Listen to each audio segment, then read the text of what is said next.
ሰላም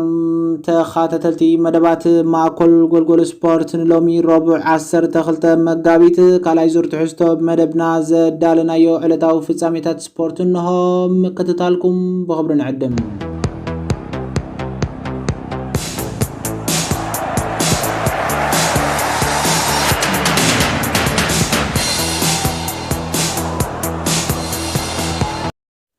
مقتلتا نايت مال سولوسني 16 ዙር ናይ ኣውዴካ ምሕላፍ ጸወታ ኣሎ ምሸት መደቡ ዘካየደ ቻምፒየንስ ሊግ ኤውሮፓ ሊለምስ ዶርትመንት አርሰናል ምስ ፒኤስቪ አትሌቲኮ ማድሪድ ምስ ሪያል ማድሪድ አስቶን ቪላ ድማ ምስ ክለብ ብሩጅ ጸወታን አካይደን ነረን ኣብዚ ግጥማት ክለባት ቦርሻ ዶርትመንት አርሰናል ሪያል ማድሪድ አስቶን ቪላ እና ብርብ ፍጻሜ ከሐልፋን ከሎም ክለባት ሊለ ፒኤስቪ አትሌቲኮ ማድሪድ ክለብ ብሩጅ ድማ ካብቱ ውድድር ጣልያን ጀርመናዊት ክለብ ቦርሻ ዶርትመንት ናብ ፈረንሳይ ገሻ አንጻር ሊለ ቀዲማነት መደብ ኣብ ዝፈተትሉ ካብ ድሕሪት ተበጊሳ ዓወት ብምዝጋብ ናብ ዝውጽር ዙር ሓሊፋ ዘንጋንታታት ኣብ ቀዳማይ እግሪ ርክበን ኣብ ሜዳ ጀርመናዊት ክለብ ቦርሻ ዶርትመንት ዘሰላሰሎ ጸወታ ብናይ ሓባር ውጽኢት 1-1 ተዛዚሙ ምንባሩ ዝዝከር እዩ ሎሚ ድማ ኣብ ሜዳ እታ ፈረንሳዊት ክለብ ዘካየደው ጸወታ ብዓወት ክለብ ቦርሻ ዶርትመንት 2-1 ክዛዘም ኣብ ዝኸኣለሉ ብድምር ድማ 3-2 ክዛዘም ኪሎም ኣብ ሜዳ ዝነበረት ክለብ ሊለ ኣብ መበል 50 ደቂቕ ናይቲ ጸወታ ጆናታን ዴቪድ ኢስማኤል ይስርሓሉ ኩዕሶም ሸቶ ብምዝጋብ ኣብቲ ጸወታ ብሓፈሻዊ መሪሕነት ሒዞም ናይ ቀዳማይ ብረት ጸወታ ዝቐጽለ 4 ደቂቕ ዝተወሰኸ ሸቶ ይነበረን እታ ፈረንሳዊት ክለብ ካብ ኣብ ሜዳን ኣብ ቅድሚ ደገፍታን 1-0 መሪሓ ናብ ዕረፍቲ ወጽያ እታ ኣብ ዝሓለፈ ዓመት ኣብ ፍጻሜ በፂሓ ነዛ ዋንጫ ኣብ ማዕድያ ዝረኣየታ ክለብ ቦርሻ ዶርትመንት ናይ ዝሓለፈ ጉዕዛ ክደግሞ እንተዳ ኮይና ኣብ ካልኣይ እብረ ገለ ክትገብር ነይርዋ ኣብቲ ናይ ድሕረ ረፍቲ ጸወታ ቦርሻ ዶርትመንት ድሕሪ 5 ደቂቕ ብመንገዲ ሶርሆ ግራሲ ኣብ ልዳት ሊለ ኣብ ዝኣተወትሉ ተጻዋታይታ ፈረንሳዊት ክለብ ቶማስ ድማ በደል ፍጻሙ እታ ጀርመናዊት ክለብ ፍጹም ቁላዕ ተዋሂብዋ ነታ ዕድልካ ሓልቓ ጋንታ ኢምሬቻን ሓላፍነት ወሲዱ ብምህራም ናብ ሸቶ ለዊጡ ኣብቲ ጸወታ 1-1 ብድምር ድማ 2-2 ኮና ጥራየን በዛ ሸቶ ፍናና ዘበረኸት ክለብ ቦርሻ ዶርትመንት ከባቢ 10 ደቂቕ ጸኒሓውን ኣብ መበል 65 ደቂቕ ሶርሆ ግራሲ ስርሓ ኩዕሶ ካብ ማክሲሚሊያን ቢየር ሸቶ ረኺባ 2-1 መሪሓ ከሳብ ሙድብ ጊዜ ዝዛዘሙን ካልኣይ ዝተወሰኸ ሸቶ ይነበረን ጸወታ ብዓወት ክለብ ዶርትመንት 2-1 ክዛዘም ከሎም እታ ጀርመናዊት ክለብ ብሓፈሻዊ ድምር ውጽኢት 3-2 ተዓዊታ ድሕሪ ባርሴሎና ፒኤስጂ ኢንተር ሚላን ባየር ሙኒኽ ስዒባ ሓሊፋ ተጻዋታይታ ክለብ ሶርሆ ግራሲ ኣብ 1 ዓመት ስፖርት ኣብ ቻምፒየንስ ሊግ ኤውሮፓ ዝበዝሐ ሸቶታት ዘመዝገበ አፍሪካዊ ተጻዋታይ ብምዃን ክብረ ወሰን መሐመድ ሳላሕ ክመዓራረ ኪኢሉ ቦርሻ ዶርትመንት በዝናብ ዝቕጽል መድረኽ በፂሓቶ ዘላ መሰረት ኣብ ርብዕ ፍጻሜ አንጻር ስፓኛዊት ክለብ ባርሴሎና ክትጻወት እያ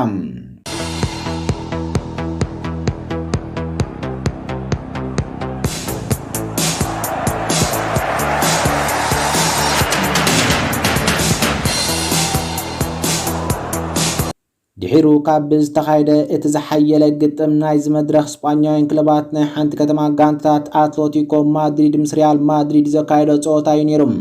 ቅድሚ ናይ ካልኣይ እግሪ ጸወታ ኣብ ቀዳማይ እግሪ ርከበን ኣብ ሜዳ ሪያል ማድሪድ ብዓወት ሪያል ማድሪድ 2-1 ተዛዚሙ ከም ዝነበረ ኣይርስዓን አትሌቲኮ ጊዳሎም ዕድማ ብምቕራብ ዘካየደው ዓብ ግጥም ብዓወት ክለብ ሪያል ማድሪድ ብምፈላለዩ ፍጹም ቁላዕ ምዝዛሙ ስዒቡ አትሌቲኮ ማድሪድ ካብቲ ውድድር ተኣልያ እቲ ሜዳ ክለብ አትሌቲኮ ማድሪድ ዘንገደ ጸወታ አትሌቲኮ ኣብ ዓመት ስፖርት ኣብ ኩሉ ውድድራት ብዘካ 2 ግጥማት ከይተሰዓረት ምውጻእ ንማድሪድ ክኸብዳ ዝብል ገለ ትንተናታት ነይሩ ውጽኢት ናይ ዝውን አትሌቲኮ ማድሪድ ነቲ ጸወታ ኣሃዱ ኢላ ኣብ ዝፈለመትሉ ንማድሪድ ከየዳለወት መራር መጥቃዕቲ ብምግባር ኣብ መበል 27 ካልኢት ሮድሪጎ ደ ፓውል ስርሓ ኩዕሶ ኮነር ካላገር ኣብ ልዳት ኣትዩ ሸተቲሉ ሸቶ ብምዝጋብ መሪሕነት ሒዞም እንግሊዛዊ ተጻዋታይ ኮነር ካላገር ዘመዝገባ ሸቶ ኣብ ታሪኽ ቻምፒየንስ ሊግ ኤውሮፓ እታ ዝኸልጠፈት ሸቶ ኮይና ተመዝጊባ እቲ 9 ደቂቕ ዝተርፎ ዝነበረ ጸወታ አትሌቲኮ ማድሪድ 1 ሪያል ማድሪድ ድማ ባዶ ክኸውን ኣብ ዝረኣየሉ ሓፈሻዊ ድማ አትሌቲኮ 2 ሪያል ማድሪድ ከዓ 2 ይቕጽል ቀዳሞት 10 ደቂቕ ተዛዚመን አትሌቲኮ 43 ሚታዊት ሚዛን ጸወታ ሒዛብ ዝነበረትሉ ሪያል ማድሪድ ድማ 57 ሚታዊት ኣብ ሜዳ ነይራ 25 ደቂቕ ዝተልዓለ ብመሪሕነት አትሌቲኮ ማድሪድ ዝኸይ ዝነበረ ጸወታ ኣጥቃዒ እታ ክለብ ሁሊያን አልቫሬዝ ዘካየደ ሓደገኛ ፈተነ ሓላው ዳቲፖት ኮርቱዋ ክሕዛ ጥራዩ የካዚ ኢት አርጀንቲናዊ አጥቃዒ ድሕሪ 13 ደቂቃውን ሓደገኛ ፈተነ እኳ እንተካየደ ኮርትዋ ግን ኩሕልፎ ይከኣለን ፀወታ 1-0 ይኸይድም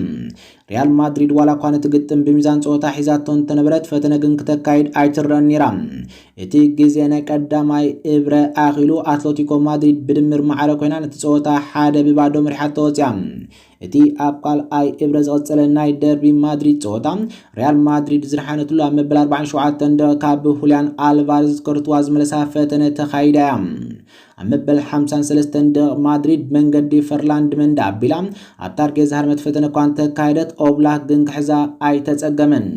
ፀወታ ክዛዘም 25 ደቂቃ ይተርፋ ኣትሌቲኮ ማድሪድ 37 ሚታዊት ሪያል ማድሪድ ድማ 63 ሚታዊት ሚዛን ፀወታ ሒዘን ኣብ ሜዳ ነይረን ኣብ መበል 68 ደቂቃ ኣትሌቲኮ ማድሪድ ኣብ ልዳት ማድሪድ ኣትያ ፈተነ ክተካይድ ኣብ ዝሓሰበትሉ ብካማቪንጋ ዝተመንጠለት ኩዕሶ ግን ካብ ካማቪንጋ ናብ ቪንሰንት ጁኒየር ካብ ቪንሰንት ጁኒየር ናብ በሊንግሃም ካብ በሊንግሃም ናብ ምባፔ ክትበፅሕ ከላ እቲ ፈረንሳዊ ኣጥቃዒ ድማ ኣብ ልዳት ኣትሌቲኮ ማድሪድ ወዲቑ ንማድሪድ ፍጹም ቁላዕ ተዋሂብዋ ነታ ዓባይ ዕድል ቪንሰንት ጁኒየር ሓላፍነት ወሲዱ ሃሪምዋ እቲ ብራዚላዊ ተጻዋታይ ግን ተዝቢት ደገፍቱ ኣይፈጸመን ኣብ መበል 70 ደቂቕ ልዳት ገዲፉ ንሰማይ ልኢኽዋ እቲ ክሳብ ሕጂ ብመርሕነት ክለብ ኣትሌቲኮ ማድሪድ 1-0 ዝኸይድ ዝነበረ ፀወታ ኣትሌቲኮ ኣብ መበል 87 ደቂቕ ብመንገዲ ሳሙኤል ዲያዝ ኮርትዋ ዝድሓና ሓደገኛ ፈተነ ካይዳ ነይራ ይኹን ግን እቲ ፈተነ ሾቶ ክልወጥ ብዘይምኽኣሉ ሙሉእ 90 ደቂቕ ግዜ ተዛዚሙ ብሓፈሻዊ ድምር ውፅኢት ማዕረ ብምንባረን ተወሳኺ 30 ደቂቕ ግዜ ተዋሂብወን ኣብ ዝቐፀለ 30 ደቂቕ ግዜ ምስ ድኻም ተፃወቲ ምስቲ ናይ ደርቢ ፀወታ ምዃኑን ትዝቢት ሾቶ ክትገብር ዘይሕሰብ ነይሩ እቲ 120 ደቂቕ ዝወሰደ ፀወታ ናብ መፈላለዪ ፍጹም ቁላዕ ኣምሪሑ ቀዳማይ ህራም ማድሪድ ብምባፔ ኣትሌቲኮ ብሶርሎዝ ኣብ ካልኣይ ህራም ማድሪድ ብበሊንግሃም ኣመዝጊባ ኣትሌቲኮ ማድሪድ ድማ ኣልቫሬዝ ኣመዝጊብዋ ዝነበረ ሾቶ ተሰሪዛታ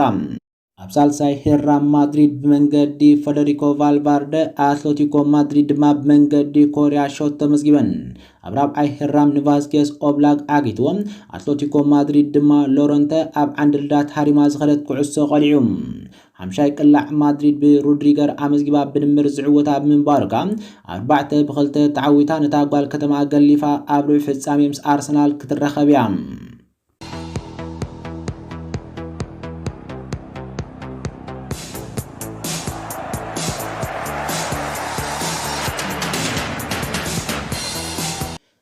እታ ኣብ ዝሓለፈ ፀወታ ከም ዝሓለፈት ኣረጋጊጻ ዝነበረት ኣርሰናል ብወገናን ፒኤስቪ ዓዲማ ኣብ ዘካየደቶ ፀወታ ማዕረ ተፈላለያ እዛ ናይ ሰሜን ለንደን ጋንታ ናይ ቀዳማይ እግሪ ፀወታ ኣብ ሆላንድ ብምጋሽ 7-1 ብምዕዋት ብተኣምር እንተዘይኮይኑ ናብ ሩብ ፍጻሜ ሓሊፋ ምንባራስ ኣረጋጊጻ እያ ነዚ ሎሚ ኣብ ሜዳ ኤምሬትስ ዘካየደቶ ፀወታ ብማዕረ 2-2 ብምፍልላይ ብድምር ድማ 9-3 ተዓዊታ ሓሊፋ ትርከብ ኣርሰናል ኣብ ሻድሻይ ደቂቕ ናይቲ ፀወታ ራሒም ስተርሊንግ ዝሰርሓ ኩዕሶ ካብ ተጻዋታይ ፒኤስቪ ነበር ዚንቸንኮ ሸቶ ረኺባ ብኣጋ መሪሕነት ሒዛ በታ ሾቶ ንልዕሊ 10 ደቂቕ መሪሕነት ሒዛ እኳ እንተኸደት ኣብ መበል 18 ደቂቕ ግን ተጻዋታይ ክለብ ቶተንሃም ነበር ኢቫን ፐርሲች ልዳታ ከፊትዎ ፀወታ ኣርሰናል 1 ፒኤስቪ ድማ 1 ቀፂሉ ደጊማ ኣርሰናል ኣብ መበል 37 ደቂቕ ካብ ራሒም ስተርሊንግ ዝተሰርሐት ኩዕሶ ብመንገዲ ዴክላን ራይስ ሾቶ ብምዝጋብ ናብ መሪሕነት ተመሊሳ 2-1 ፀወታ ትቕልሶ ነይራ ናይ ቀዳማይ እብረ ግዜ ተዛዚሙ ኣርሰናል ኣብቲ ፀወታ 2-1 ሓፈሻዊ ድማ 9-2 መሪሓ ናብ ዕረፍቲ ወፅያ እቲ ኣብ ካልኣይ እብረ ዝቐፀለ ግጥም ዘን ክለባት ዕድምቲ ክለብ ፒኤስቪ ዋላ እኳ ኣብ ዝሓለፈ እንተሓፈረት ኣብዚ ከይድገም ግን ተጠንቂቓያ መደባት ተካይድ ነይራ ናስታት 25 ደቂቕ ብመሪሕነት ኣርሰናል ዝኸደ ፀወታ ፒኤስቪ ኣብ መበል 70 ካብ ድሬቾ ሾቶ መዝጊባ ንፀወታ ማዕረ ጌራቶም ድሕሪ ዝቐፀለ ፀወታ ድማ ሾቶ ክምዝገበሉ ይከኣለን እቲ ሜዳ ኣርሰናል ዘንገደ ፀወታ ብማዕረ 2-2 እኳ እንተተዛዘመ እታ እንግሊዛዊት ክለብ ግን ብድምር ውፅኢት 9-3 ተዓዊታ ሓሊፋ ኣርሰናል ኣብ ሩብ ፍጻሜ መጻወታ ክትፈልጥ ካብ ኣትሌቲኮ ማድሪድን ሪያል ማድሪድን ክሳብ ፀወተን ዝዛዝማ ተጸቢያ መወዳእታ ግን ምስታ ታሪኻዊት ክለብ ሪያል ማድሪድ ከም ዝበፅሓ ፈሊጣ ኣላ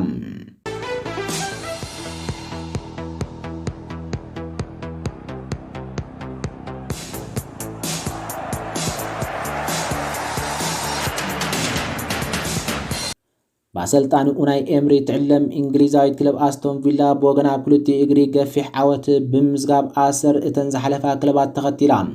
زاني كتما برمينغهام كلب أبز مد مس بلجماويت كلب بروج بصحي واز 30 قطماتم بدمر شديش تبحد بمعوات أبروع في السامي رقيسان قدام إجري أميرا كلب بروج سلسته بحد بعوض أستون فيلا مززام وزذكر كوينم لمدما سلسته بعد بعوض كلب أستون فيلا تعزيم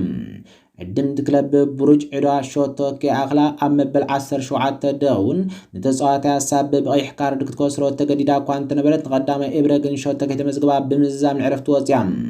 أبناي دحر عرفتي تصوتا أستون فيلا نتحقافت تقيم أم بالحامسة دا كاب أسونسيوم أم بالحامسان شوعاتن دا قدما كاب إيان ماتسن كلتا شوتات بمغزار كلتا بالو مرحام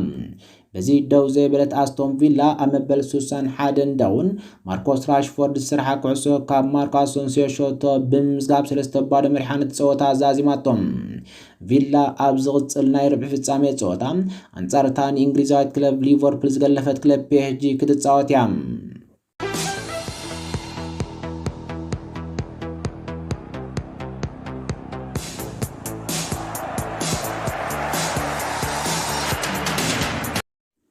لكن في تاعتاي انجليزايت كلب تشيلسي ميكايلو مودريك بفلات زخنه استخلكله تر ነገር ተጠቂሙ ከም ዘይፈልጥ ኣብቲ ምርመራ ከም ዝተዓወተ ካብ ዝረጋገጽ ኣስታት 3 ወርሒ ኮይኑ ከም ዘሎ ተገሊጹ زحلف الصومن كاب مودريك استوسد قالات اب محبراو مراخبيتات تزركيحو كم زنبره زذكر كوينم انتلاي بحاده اب اكس لعلي 1 مليون تخاتلتي زلو ودغاف تشيلسي تزركيحو نيريوم كم ناي مودريك زامسل غودات بحق استحللخو كونو بهاريو مخانو زحبرت زينام ازيم مستراوያን كونو دما يخليم كبل صبصيبوم أسلطان تاكلب إنزو ماريسكا أب غازيتا مغريستاتو حدش حبريتان تهليو أبز حتتولو زنبره وان نمودا تاكزي بعسران حادن لكاتيت أي فالكم أي مسلنن إلو تراحي مليزوم زي كم زيرن كله كورحي حدار جميرو زي تساوتا زلو زي كريناوي تساوتاي تشلسون بوغنام مدرك بقعاتو كابرحقن مملاس والقاو بروغرام جيرات لوكتكون كم تغليز قلتم كابزو بتوساخني تشلسي وكيل مدرك تباقون حموشتا حتتات كم استحكتو دماتي تبتابي قلتم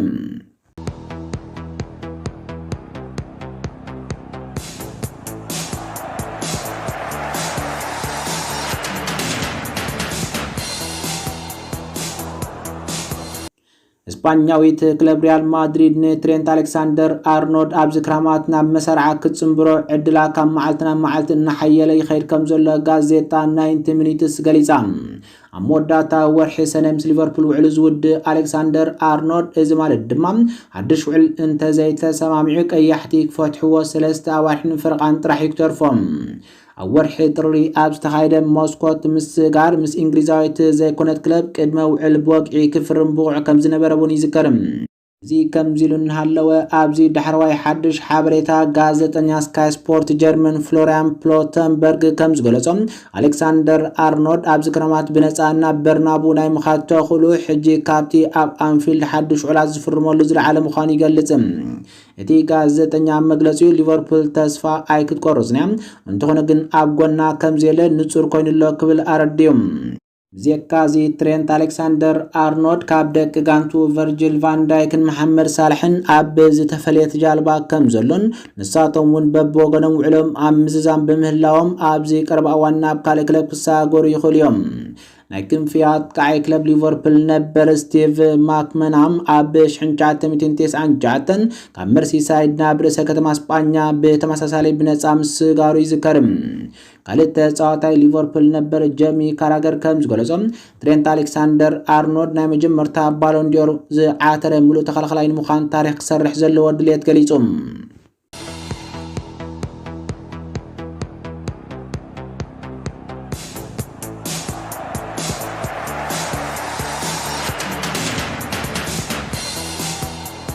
انجليزاويت كلب مانشستر يونايتد مس دايركتور حكمنا كتفالاله قريبا كم زلا صبصابات حبيروم زا انجليزاويت كلب مسوانا حلافي حكمنا تا غانتا دكتور غاري اودريسكول نمفللاي تحسب كم زلا اتلوم زوص مغلص يردم دكتور غاري اودريسكول زحلف عامتات كابتا 16 عامتات زحلفلا كلب ارسنال غريفوم مانشستر يونايتد كم استصنبره مغنزاب يدليم حجد ما ود 54 عامت غاري دحري 18 اورح طرح كاب مانشستر يونايتد كوص مخاني يغلصم ብተወሳኺ ጋዜጣ አትሌቲክ ከም ፀብፀበቶ ሓላፊ ሕክምና ቀዳመይት ጋንታ እታ ክለብ ጂም ሞክሰን ድሕሪ 2 ዓመታት ካብታ ክለብ ክወፅእ ምዃኑ ትሕብርም።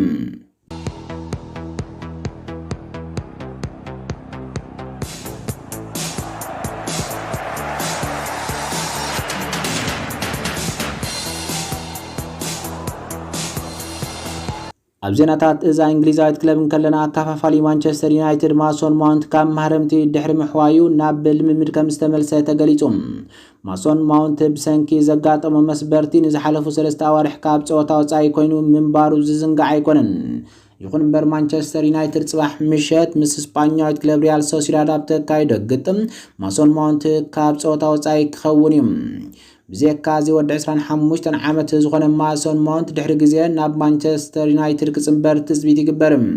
እዚ ከምዚ ኢሉ እንከሎ ኡራጋያዊ ኣካፋፋሊ ማንቸስተር ዩናይትድ ማኑኤል ኡጋርተ ናብ ልምምድ ከም ዝተመልሰ ተፈሊጡ። በአንጻር ግን ተጻወቲ እታ ክለብ ሃሪ ማጓየርን ለኒሮን ኣብ ናይ ሎሚ ናይ ጋንታ ልምምድ ከም ዘይተሳተፉ ክሕበር እንከሎ ማንቸስተር ዩናይትድ ድማ ጽባሕ ኣብ ሜዳ ኣንጻር ሪያል ሶሲዳድ ኣብ ናይ ኣውሮፓ ምሕላፍ ፀወታ ኤውሮፓ ሊግ ክትጽመድ እያ።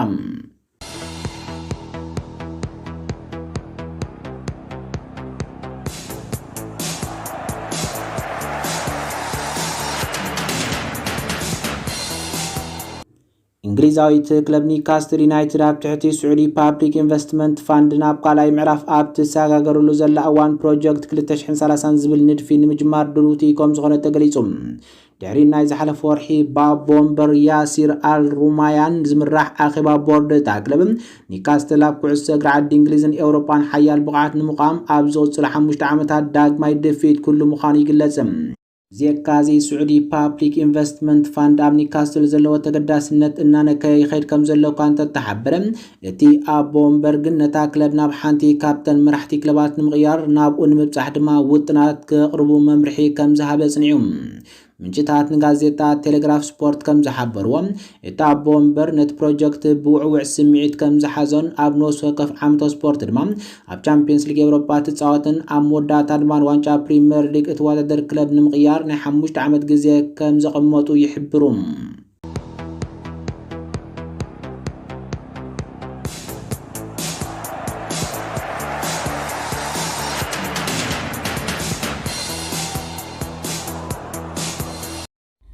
زخبركم تحتتلتنا سلام كتالكم إن مسكنا نحجز بالنا مدبم نزي مثل نيرو عب زمت مدب خالق ساب نرخب سلام.